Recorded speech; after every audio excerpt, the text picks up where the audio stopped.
کا شکر ادا کرنا چاہیے کہ اس نے ہمیں فرش عزا جیسے عظیم نعمت دی۔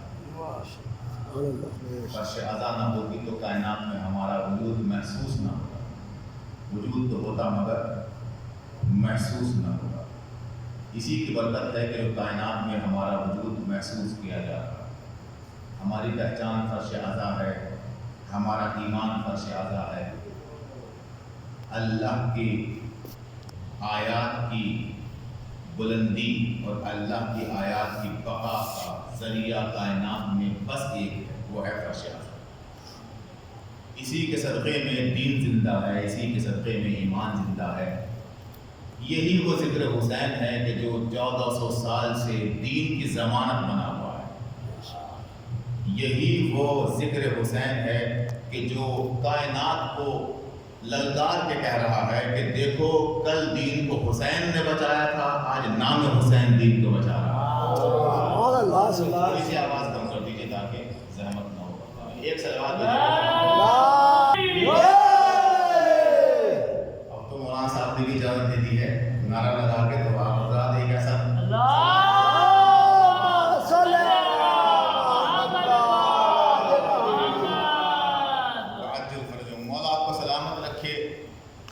آپ کو زندہ رکھے، پائندہ رکھے، اس لیے کہ آپ حضرات فرش عزا کو بچھائے ہوئے ہیں اور فرش عزا کو سنبھالے ہوئے ہیں۔ یہ ایک عظیم نعمت ہے۔ دنیا میں ہر جگہ تو میرا جانا نہیں ہوا، لیکن جہاں جہاں گیا ہوں وہاں جا کے یہ احساس ہوا ہے کہ جو رونق عزائے حسینی کی مراد پورے میں ہے وہ دیکھنے کو کہیں نہیں ملی۔ یہ وجہ ہے یہاں کا نمائندہ ہو کے چاہے دنیا کے کسی کونے میں چلا جاؤں، لیکن دل یہی رہتا ہے، کیونکہ وہ عزا جو یہاں پائی جاتی ہے اور جو ذاکر آپ کے یہاں خطاب فرماتے ہیں ان کا جو خلوص ہے وہ یقیناً اس کا شامل حال رہتا ہے۔ جو بات حقیقت ہے اس کو بیان کرنا چاہیے۔ تو جو فرش عزا کا یہاں پہ رونق ہے اور فرش عزا کا دبدبہ اور فرش عزا کا جو ذائقہ یہاں موجود ہے وہ کائنات میں جلدی سے دیکھنے کو نہیں ملتا ہے۔ اور جہاں بھی فرش عزا بچتا ہے ہر جگہ نام حسین لیا جاتا ہے، ہر جگہ فرش عزا پر دین کی باتیں کی جاتی ہیں بنام حسین۔ اسی لیے میں نے جملہ آپ کی خدمت میں پیش کیا تھا کہ کل حسین نے دین کو بچایا، آج نام حسین دین کو بچا رہا ہے۔ نام حسین دین کی ضمانت ہے۔ آہستہ آہستہ چند معروضات آپ کی خدمت میں مجھے پیش کرنا ہے۔ آپ حضرات کے تعداد کو بھی مد نظر رکھنا ہے، اس لیے کہ اس تعداد سے باہر گفتگو نہ جائے، اسی کے دائرے میں سمٹ جائے۔ انا اعطیناک الکوثر، اے رسول ہم نے آپ کو کوثر عطا کیا۔ قرآن بلاغت کی کتاب ہے۔ قرآن وہ کتاب ہے کہ 1400 سال گزر گئے، قرآن کا مقابلہ کرنے والے اپنی قبروں میں سو گئے، مگر قرآن کا جواب آج تک کوئی نہیں لا سکا ہے۔ وہ قرآن کہہ رہا ہے انا اعطیناک الکوثر، اے نبی ہم نے تمہیں کوثر عطا کیا ہے۔ عطا کیا ہے، دیا نہیں کہا گیا ہے۔ دینا اور ہے، عطا کرنا اور ہے۔ دیا حق بھی جاتا ہے، کسی مزدور سے صبح سے شام تک مزدوری لی جائے، کام کروایا جائے اور پھر اس کو شام کو پیسہ دیا جائے تو وہ بھی دینا ہے، مگر اسے عطا نہیں کہتے۔ توجہ چاہتا ہوں، میں گفتگو سے نزدیک ہو جائیے۔ اس کو عطا نہیں کہتے، اسے کہتے ہیں دینا۔ عربی زبان میں پوچھیں آپ مجھ سے کہ بھائی عربی میں بتائیے کیا کہتے ہیں، تو عربی زبان میں کہتے ہیں الایتاء۔ الایتاء یعنی دینا۔ علماء نے فرق یہ بتایا ہے کہ حق کے برابر دینے کو ایتا کہتے ہیں اور حق سے زیادہ دینے کو عطا کہتے ہیں۔ سلامت رہیے، مولا آپ کو سلامت رکھے۔ اگر